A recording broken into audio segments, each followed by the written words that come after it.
আমরা নেটে দেখতেছি যে একটু আগে দেখলাম যে আজ বিশ্ব গাধা দিবস। তো গাধার সংখ্যা কত বাংলাদেশে, এরকম একটা জরিপ চালাচ্ছেন। তো আমি মনে করি বাংলাদেশের জনসংখ্যার চাইতে গাধার সংখ্যা বেশি, এটা শিওর।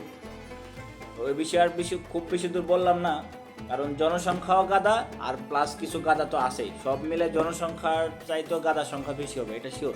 আহমদুল্লাহ সাহেব যিনি একটা বক্তব্য দিয়েছেন যে রাসূলুল্লাহ ইসলামের নবুয়তের বিষয়টা নিয়ে, এটা আপনারা সবাই অবগত আছেন।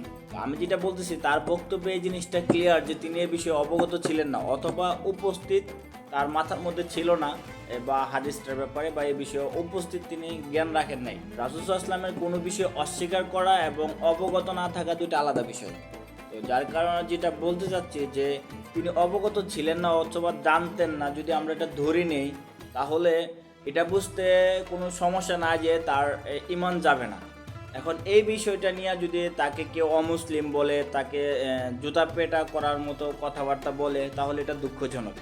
দুঃখজনক কেন বলতেছি, যে যারা তাকে অপমানজনক শব্দ চয়ন করতেছে তারাও কিন্তু ইসলামিক বক্তা, এবং তারাও কিন্তু মোটামুটি নাম সেলিব্রিটি টাইপের বলা চলে। তো তারাও কিন্তু ইসলামিক জ্ঞান রাখেন। একজনের প্রতি হিংসাত্মমূলক কথাবার্তা বলে তো দিন প্রচার করা যাবে না। একজনের ভুল টুটি থাকতেই পারে, ভুলটা আমরা ধরাই দিতে পারি, আপনারা ধরাই দেন ভুলটা, ওনাকে বলেন যে আপনি এই বিষয়টা জানেন না, আপনি এই বিষয়টা আপনার জানার বাহিরে রয়েছে। তো এমন কিছু কথা অবশ্যই আছে যেগুলো বললে ঈমান থাকার কথা না বা থাকে না, এই বিষয়গুলো অবশ্যই এরকম কিছু বিষয় আছে, সেটা আমরাও জানি।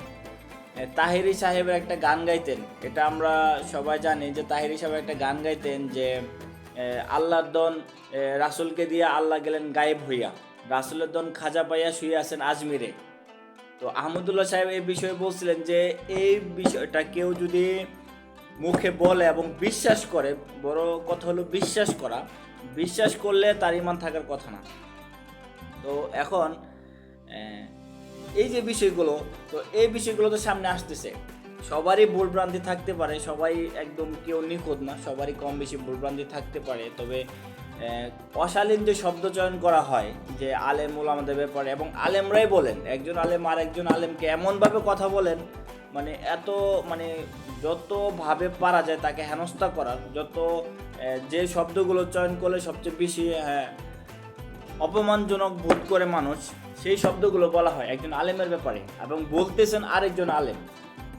তো আমি প্রায় কথার মধ্যে একটা জিনিস বলি যে কখন আমাদের ইসলামিক স্কলারদের সুবুদ্ধির উদয় হবে। আমি কিন্তু প্রায় বলি, আমি কিন্তু আলেমদের নিয়ে সমালোচনা করার জন্য ভিডিওটা করতেছি না, বা আলেমদের সমালোচনা করার মতো যোগ্যতাও আমার নেই। আমি কথাটা এই জন্যই বলতেছি যে এই জিনিসটা দুঃখজনক যে একজন আলেম আর একজন আলেমরে এইভাবে কথাবার্তা বলা হয়, এটা অতি দুঃখজনক। আসসালামু আলাইকুম।